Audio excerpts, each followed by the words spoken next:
go. Hello, everyone, and welcome to our second author interview here on Tales from the Wandering Scribe. I'm your host, Gabriel Garcia, otherwise known as the Wandering Quill and the Wandering Scribe. And joining us today is a guest that I met at this past year's Anacon 2025. Now, today's guest, he is a writer, musician, sound engineer, and dad. He is a creator of Tinseltown and the Children's Vampire Hunting Brigade graphic novels. He is the writer-producer of Dr. Zomba's Ghost Show of Terror, the award-winning campy horror comedy revival of a 1950s-style spook show, and the writer-director of Crude, the award-winning completely unauthorized play about a band that rose from the streets of Hollywood to become a cultural phenomenon. He has had stories published in Omnium Gatherum and DNA Publications. The Winter Horror Days anthology, which he's also edited, debuted as the #1 horror anthology on Amazon. He was featured in the Monsters and Other Scary Shit and Cthulhu is Hard to Spell, the Terrible 2 anthologies, Wannabe Press, and by day he is an ADR mixer at Periscope Post and Fox, working on projects ranging from The Simpsons to Star Wars. His award-winning hard rock group, Dame Fortune, has released 3 CDs and a DVD, and his team consists of Henry Paciano, a comic books artist, Wes Slaughter, a comic book letterer, Tony Isabella, a comic book writer, and Peter Cementi, a comic book writer and editor. So without further ado, let's give a huge round of applause to today's guest, author, musician, and all-around creative individual, Mr. David Lucarelli. David, welcome to the show. Thank you, sir. Thanks again for having me. I appreciate it. No problem, David. No problem. So before we dive into your work today, and again, thank you so much for coming on the show. I greatly appreciate it. Is there anything more you can tell us about your background before we dive into some of your published works? Sure. So I originally from Pittsburgh, and I moved out to Hollywood in 1989. I got a Bachelor of Science in Recording Arts from USC, and because I knew that I wanted to do work in film and television and music and comics, and I've been out here ever since that, doing just that. Awesome. Awesome. And as I mentioned earlier in the introduction, viewers and listeners, David is the creator of Tinseltown, which I must say, I binge read this in one sitting. It is probably by far one of my favorite graphic novels of 2025. This is a really, really good read. So, David, as a little teaser for our viewers and listeners who are just learning about Tinseltown, what can you tell us about the story that you and your team worked on to create? Yeah, so Tinseltown is a period crime drama. It's about one of the first female police officers in Hollywood. So it's kind of like LA Confidential meets Boardwalk Empire. In real life, my mother was a police officer in Pittsburgh, so the book is kind of my tribute to her. And it was inspired by some historical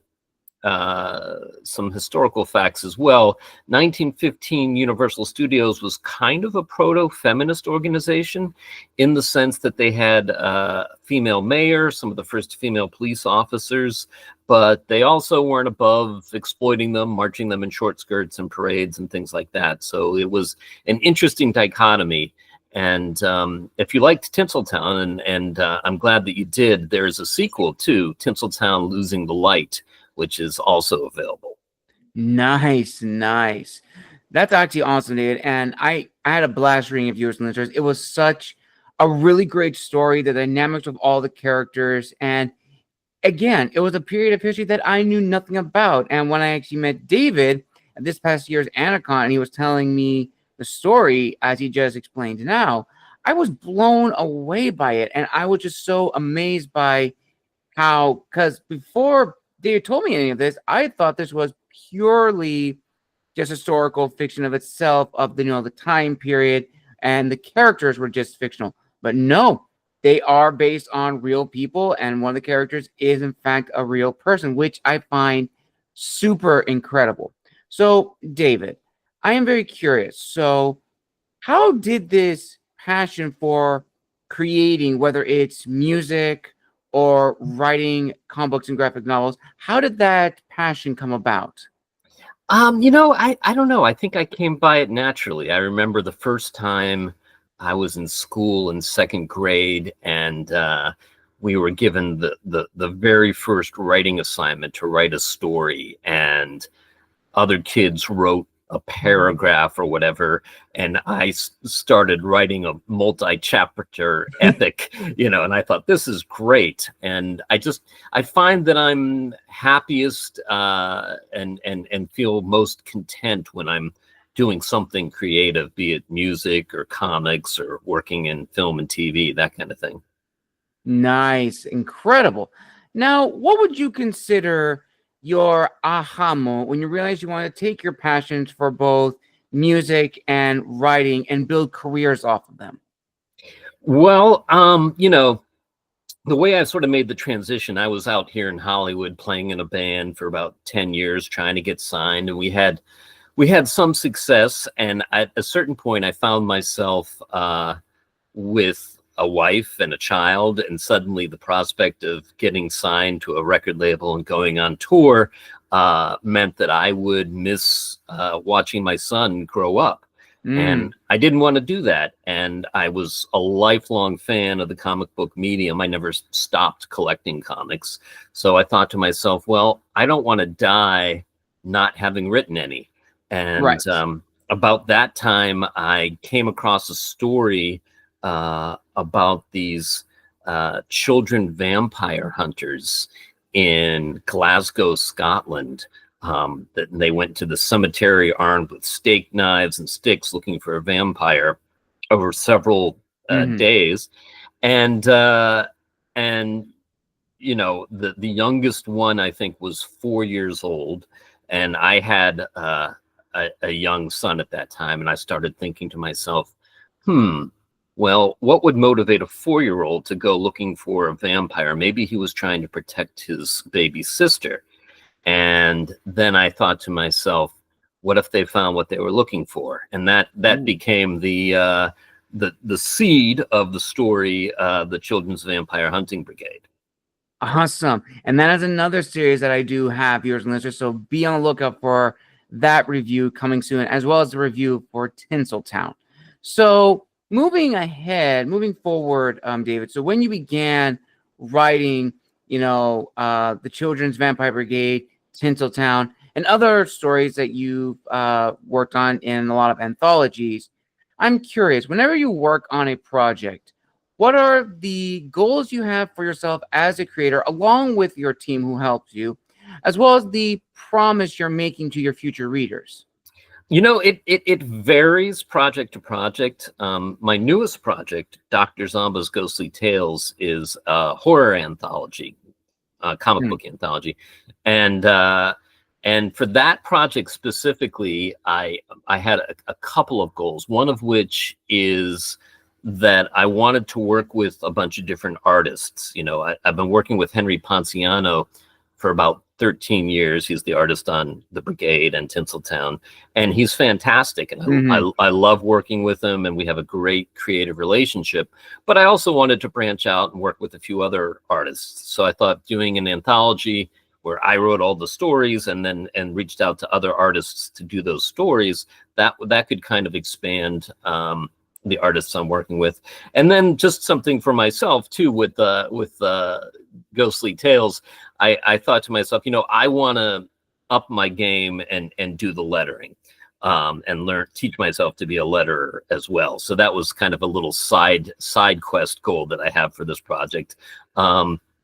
Because I actually did the lettering for the first 3 graphic novels in the Brigade, and it was good, it was fine, but I had no illusions that I was 100% completely professional and those standards. So once I had worked with other letterers, professional letterers, on both volumes of Tinseltown, I felt like I had a better grasp of what the industry standards are and working procedures.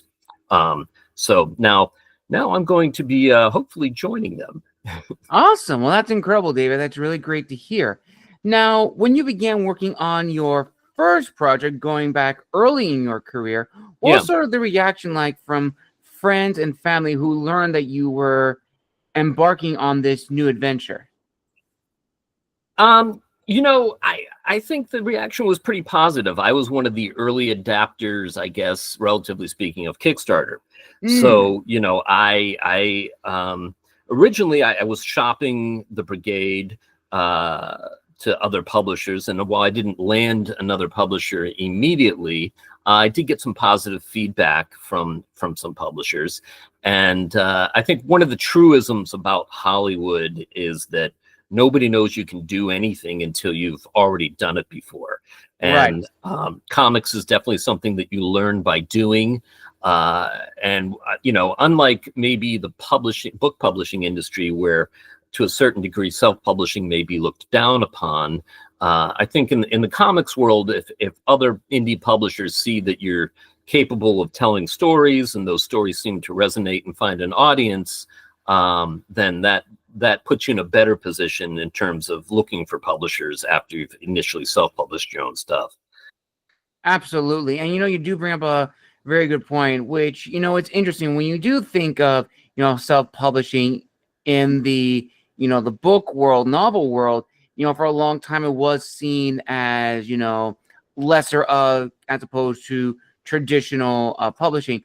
Whereas in the comic book world, and I've talked with a lot of other guests on this topic, self-publishing was kind of also around the same time as, Marvel, DC, like the big titans, but independent publishing was always there. It was always seen as another viable option for comic book writers and comic book artists to really hone their craft. So it is, very interesting, as you said, like as independent creators who see, the growth of other creators in the comic book industry, that definitely leads to a lot more collaboration and growth, which, I've seen a lot of comics grow in the independent world. In fact, I have a whole stack of them right next to me, which honestly is very, very cool. So, from the success you've got from Tinseltown, the Children's Vampire Grades, and many other anthologies that you've published, do you feel that your goals have been not just satisfied, and I don't want to use the word validated, because I know some people, I don't want to say are iffy with that, but it's like I don't feel like, validate is the best word, but ultimately that from the reaction you've gotten, that this is the industry that you want to continue pursuing down the road? Oh yeah, I definitely want to keep making more comics. I mean, I feel like each project that I've done has, thankfully, gratefully found its audience, and in a way, doing Dr. Zomba's Ghostly Tales, which just funded on Kickstarter, but is also accepting late pledges right now. That book is kind of like a palate cleanser, so that as soon as I'm done putting that book out, I can go back and do the third Tinseltown miniseries, which is going to be called Tinseltown Lady Killer. Ooh, can't wait for that to come out, because that's already exciting. And I also got to get the second one too, because I'm hooked on the first one and I need to know how the story ends. But that definitely does bring up a very interesting discussion of, when we look at our creations, we tend to see, what is the overall feedback like? I know you mentioned this earlier, but this is a very personal question, which I'd like to hear your thoughts on, David, which is, as creators, when we work on something that's new for us, like our first project, we imprint a little bit of ourselves into our stories. I imagine when you were writing your anthologies, working on your music as well as your solo series, you imprinted some aspect of your identity into all three of them.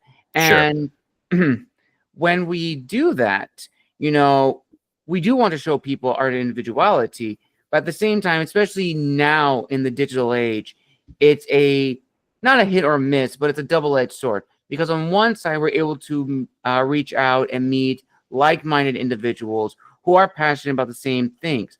But on the other side, we do leave ourselves exposed to hate speech, trolls, spam, a lot of negativity that could be very detrimental to a person's mental health and overall well-being. And of course, the dreaded imposter syndrome, that's always going to be in the back of every creative's mind. I don't care what people tell you, it's always going to be there waiting to strike.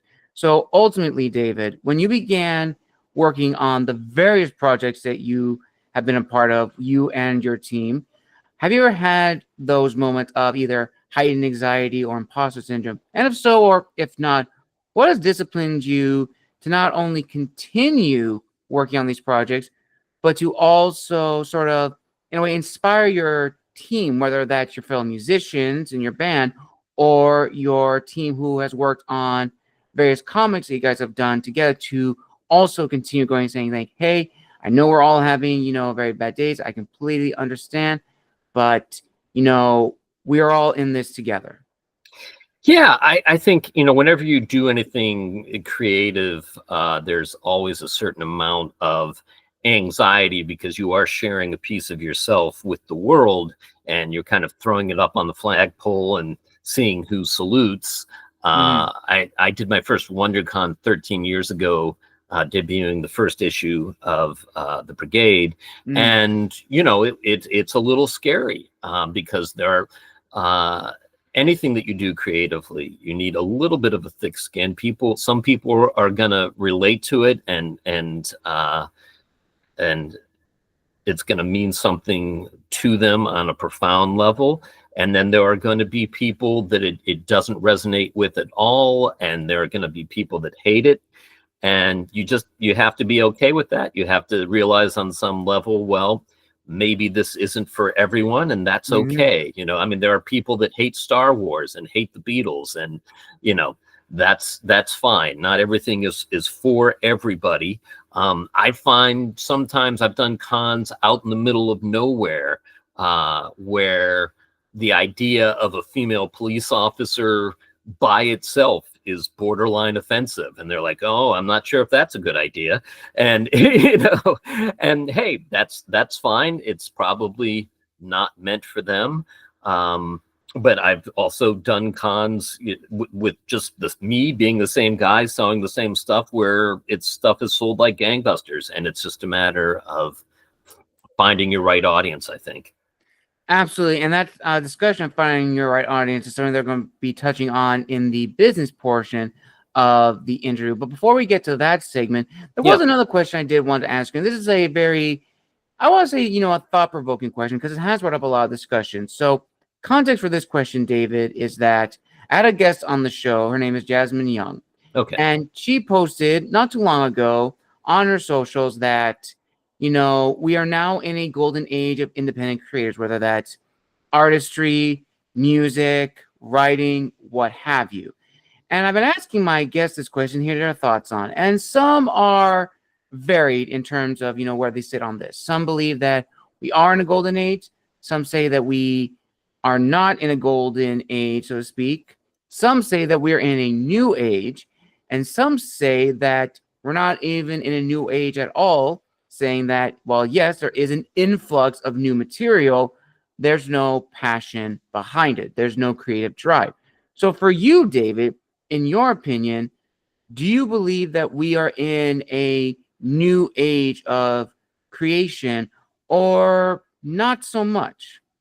I would say that the vast majority of independent comics are done with an abundance of passion and joy and creativity. Again, some of that material may not be for you or something that you can relate to, but there's not a ton of money to be made in comic books in the industry, especially in America. I think I read a statistic which is, if you're working for the big two or big publishers, there's probably 200 people that are making their living full time working just on comics. And most other artists and writers have day jobs, or they're supplementing their income working in other tangentially related industries. So, that's less people than play in the NBA, for instance. Right.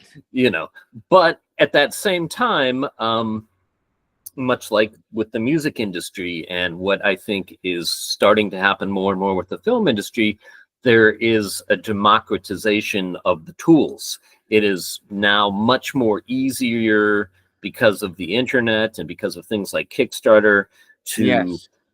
find an artist, to, if you're a writer, to throw your stuff up on the web. You don't even have to publish physically anymore if you don't want to.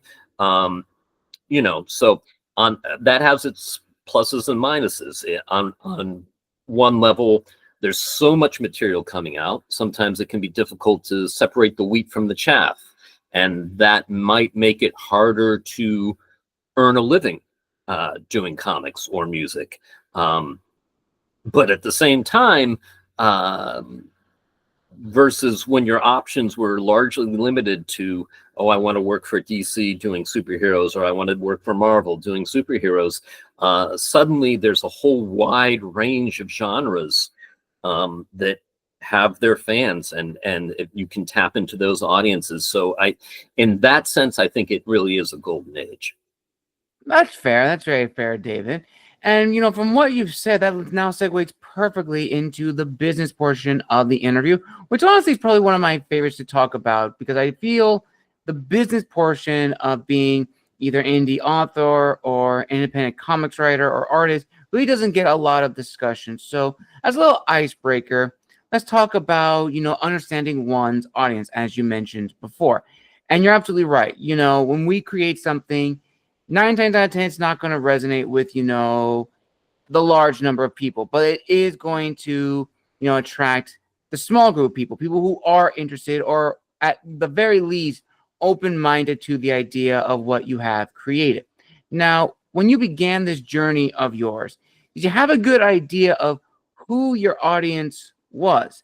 And in your opinion, when should a comics writer really understand their audience, or at least know of their audience, during the initial pre-writing phase when they're just getting the story about with their team of people, or during the marketing phase when the book is finished but it hasn't gone out to print yet?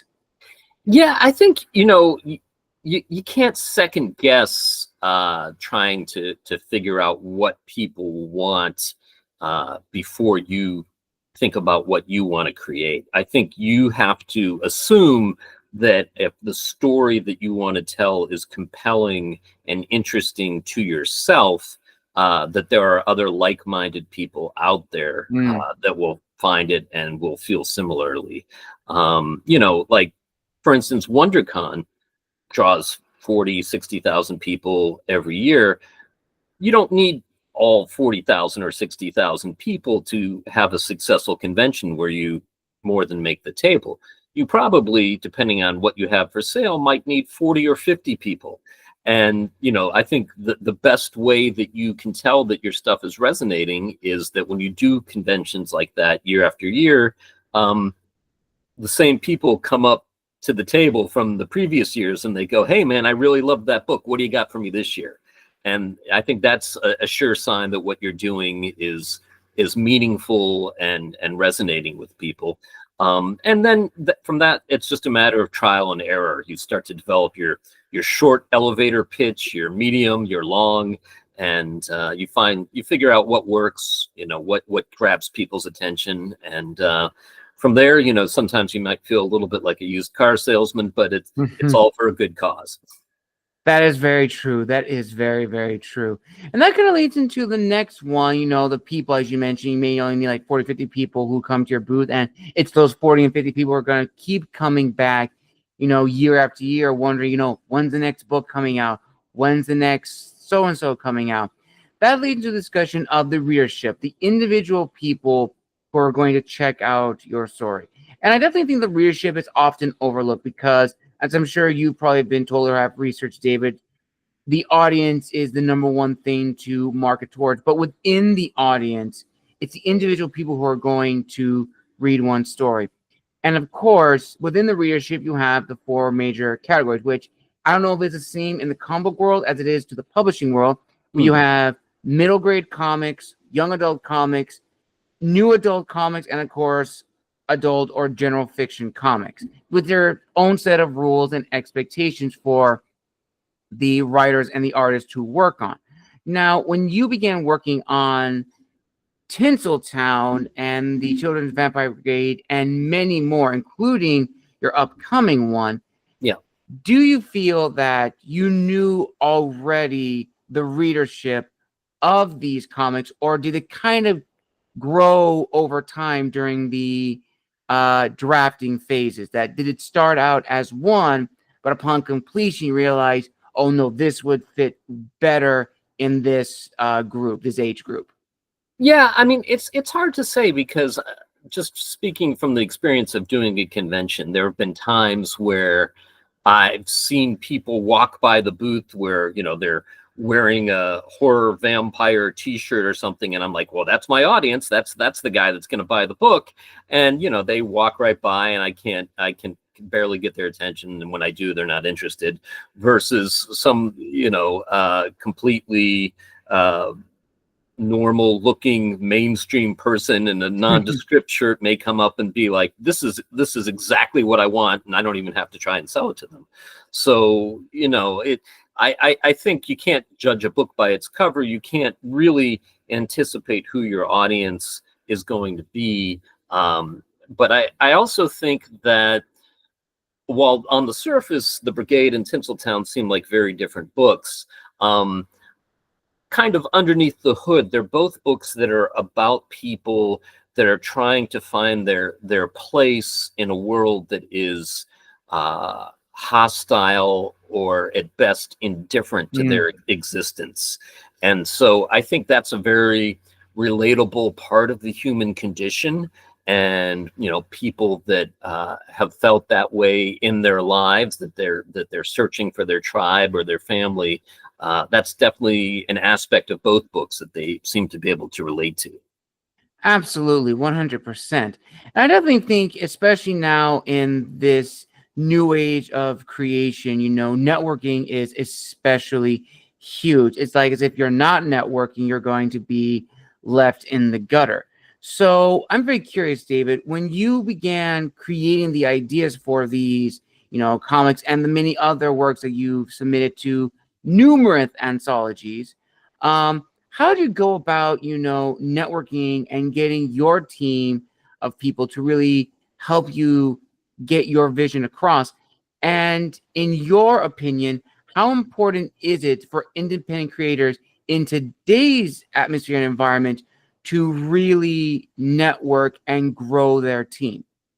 Yeah, I think networking is definitely a part of it. I'm not necessarily the world's most social person, so I think there's kind of an awkward, forced side to that I try to avoid. But certainly, some of the contacts that I have made in the industry in Los Angeles have come from people that I have met at a networking event called Comic Book Sundays, which is a kind of comic book industry / film and television industry get together where people bring comics, and there's like a little slush fund, and, you know, you bring some, take some, and have drinks and sit around and talk about their opinions about the latest movies or TV or comics or whatever. And I definitely, for instance, I met Russell Nolte there, who is the head of Wannabe Press. Yes. And I met Brandon Perlow, who is the publisher of New Paradigm Studios, but he's also one of the artists in Dr. Zombo's Ghostly Tales. And that actually may be going away for anybody that's listening to this in Los Angeles, because the host of it, Jim Kruger, is actually moving out of Los Angeles soon. But I think there probably will be other similar iterations.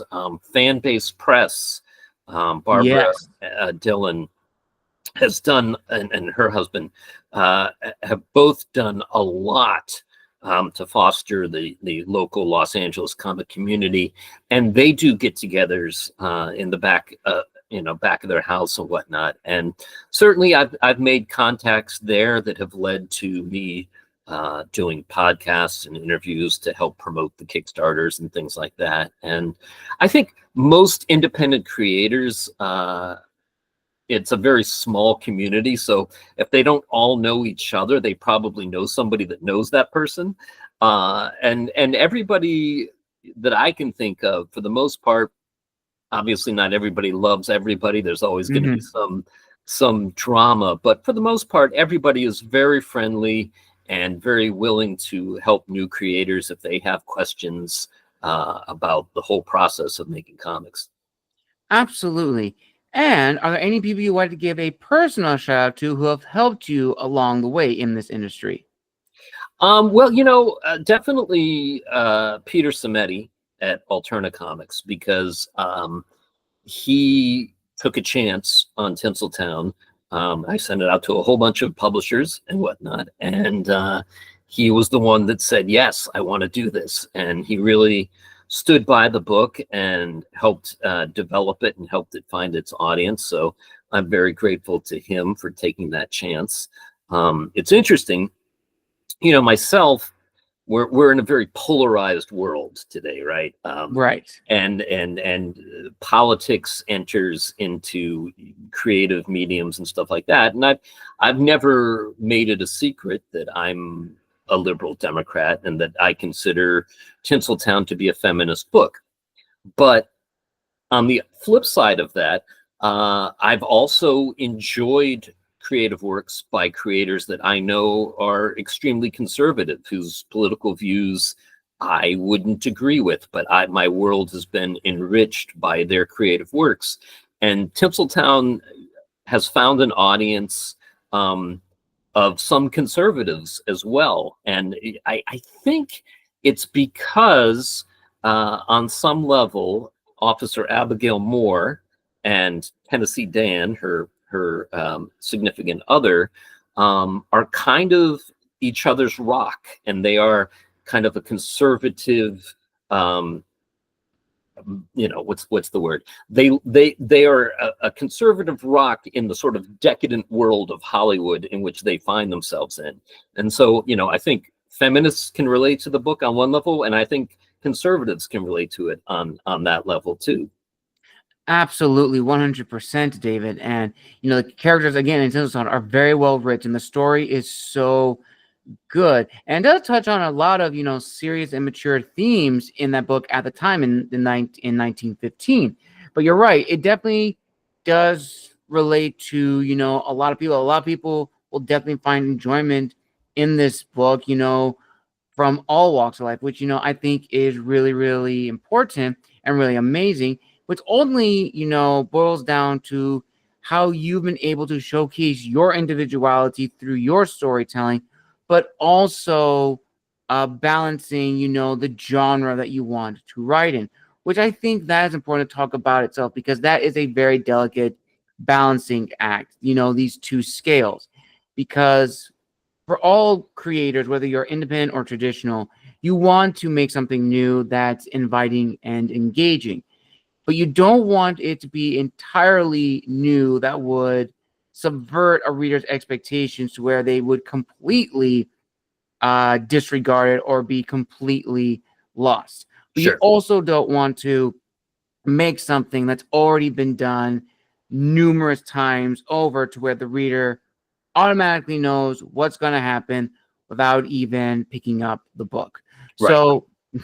So David, for you, when you began, creating, let's just actually look at Tinseltown in particular. Sure. When you began writing Tinseltown, how did you balance your individuality and approach to storytelling while also understanding the genre and the audience this was marketed, or at least initially geared towards?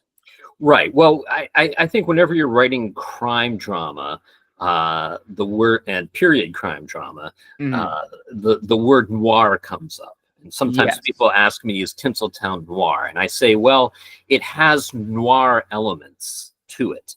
There's definitely a dark side to Tinseltown, which we don't shy away from. But ultimately, I don't think Tinseltown is completely traditional noir, in the sense that noir tends to be ultimately very nihilistic and tends to be a very overall dark view of the world and human nature, versus Abigail Moore is not that. She's a character who makes mistakes along the way and isn't always perfect. But at the end of the day, she's also a good person who's trying her best to do a difficult job, and she's one of the people that you definitely want on your side if you're in trouble. Absolutely. And, you know, I loved her character. I love her story. And I don't want to give too many spoilers, viewers and listeners, but the way that it's presented is so it's autobiographical, or biographical is probably the better word, in the sense that it's such a it's different from what you would expect of a period crime story. It is fresh, it is different, and I absolutely adore it. Well, thank you, And man. I've had a lot of people come up to me and they said, hey, you know, I tried Tinseltown because it's an alternative book, or, you know, and I buy all the alternative books, or a friend of mine recommended it to me and I didn't think I'd like it, but actually I think it's great. So, you know, I think that if you overcome that and you say, well, this may not be for me, and you come to the book with an open mind, you might be surprised. absolutely 100%. And that actually leads into the final question of this amazing interview, David. So I'll give context again for this question because it's a very loaded question. So, as we talked about last time at the Anacon Library, I've been doing podcasting and my show now for about 6 to 7 years, but for YouTube in particular, about 2 to 3 years. And in that time, I've had the opportunity to meet a wide range of individuals, from comic book artists and writers, independent authors, debuting writers, aspiring writers, traditionally published, hybrid published, the works. Sure. And I've come to realize that in all fields of the creative process, there are two paths presented to us: to be something and to be known as something. And for comic book writers, it's the same thing. To be a comic book writer and to be known as a comic book writer are two very different mindsets. One is dedicated to the craft, the other is dedicated to the marketing side. And both have their own set of hurdles and obstacles, as life does throw at us.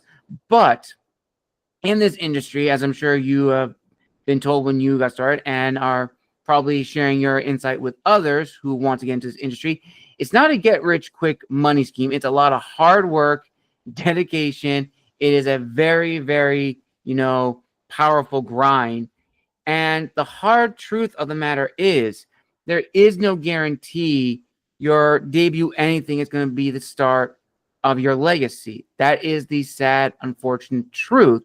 There are exceptions, of course, in all business and all things. There are exceptions to the rule, but those are that. They are exceptions because it's not an easy thing to build your career off of your first thing.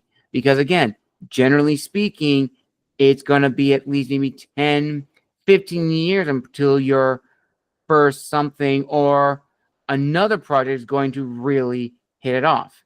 Yeah. And your goals have to be realistic in this industry. As I've learned in the publishing industry, again, it's not a get rich quick money scheme. So ultimately, David, here is the question. Okay. Everything you have learned thus far in your career as a writer, musician, and everything else, how would you help an aspiring writer or an aspiring musician understand that while, yes, there is no guarantee, whether in the music industry or the publishing industry, your debut, anything, it's not going to guarantee you your legacy or the start of your success, but it shouldn't be seen as a setback or a hindrance, and instead be seen as a teachable moment. Your word of wisdom to them, in sense. I just think you have to do it because you love it. And to me, the moment when I get back the art from Henry Ponciano and he has drawn something that wildly exceeds my expectations in terms of what I put on the page, in terms of the script, and I see exactly how well that page or that scene is going to play, that to me makes it all worth it. I think sometimes people see, oh, you had a Kickstarter that made north of $10,000. You must be doing very well, making a lot of money. I sort of joked to my wife that, I'm going to make some comics and I'm going to make hundreds of dollars, and you can make some money in comics. I mean, it's not impossible, but definitely Robert Kirkman and Todd McFarlane, Yes. multimillionaires in the industry, are the exception, the 0.001%. And for everybody else, yes, at the end of the day, when everything's all added up, you may have, if you're lucky, made enough money to have a few nice dinners. But you can't do it for the money. You really have to do it for the art itself and the satisfaction of creating stories that find an audience and resonate with people. And, it's hard to put a price on that. In terms of, you were talking about the difference between doing the work and then, being a creator or whatever, right, that has some degree of notoriety or whatever. There's a joke from Cheers where Sam Malone says, not a lot of people know this, but I happen to be very famous. And, so yeah, there's probably one or two cons or places that I can go on Earth where it's likely that one or two people might know who I am and come up to me and go, "Oh, aren't you aren't you David Lucarelli?" And I go, "Why, yes, I am." But for the most part, the mainstream world is completely oblivious to independent comics and that whole world, and they kind of coexist, and occasionally those bubbles touch each other. But if you're looking to become rich and famous, indie comics is, again, probably not the easiest path to get there. Absolutely, 100%, because, again, the term indie literally says that you're independent. You're doing it on your own. And that means hiring your own team, managing your finances. And sometimes that's not easy for people. That it's, in the beginning, we want to control our work. We want to be the sole owners of it. And I completely understand. I'm an indie author, and I know the struggles of wanting to give up the reins and ownership of your project and give it to someone else. But you really do have to consider, okay, do I want to be an independent creator, or do I want to try my hand at maybe working with a small press? Because that's another thing too, viewers and listeners. Give a look at these small press houses, whether that's publishing or comics, because those tend to get overlooked and overshadowed by the titans in the respective industry. Because while, yes, everybody wants to write for DC, Marvel, Vertigo, and many others in the comic industry, and same for publishing, HarperCollins, Macmillan, Penguin Random House, of course. And again, nothing wrong with writing to either of those, but those shouldn't be seen as your own sole options. There are other options beyond independent, and those are the smaller houses. So ultimately, give those a chance and really give them the benefit of the doubt, because you never know. You never know that it may be one of those houses that really helps you grow your career and your brand. Because ultimately, at the end of the day, our works are going to survive us long after we're gone. And don't want to get too dark or melodramatic, but ultimately, our comics and our books are the, what's the word I'm thinking of? The wisdom that we leave behind. Because I definitely feel that a lot of people are going to take a lot of stuff from Tinseltown, and what we can use it as a teaching thing of whether to tell, great stories that are both engaging, that are fun, and just talk about, periods in history that tend to be overlooked. And on that note, viewers and listeners, we conclude this amazing and wonderful author interview here on Tales from the Wandering Scribe. I want to give a huge thank you to Dave for coming on the show, and we wish him the very best with his upcoming works, as well as the sequel in the trilogy of Tinseltown. Now, David, where can people find you on social media if they want to reach out and connect? And where can people buy copies of the Children's Vampire Brigade, the Tinseltown series, as well as are there any Kickstarters for your upcoming works? Yeah, so both volumes of Tinseltown are available on Amazon.com, as well as the individual 3 graphic novels for the Children's Vampire Hunting Brigade. If you would like autographed copies of those, including all 3 volumes of the Brigade in a limited edition slipcase, you can go to the ABCAB Studios shop. That's ABACAB Studios on Etsy, and I'll be happy to send those to you.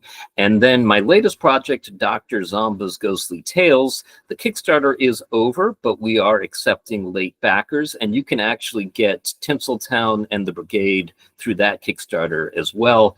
Again, Ghostly Tales is a comics horror anthology in the best tradition of the Twilight Zone and EC Comics with a modern edge. Awesome.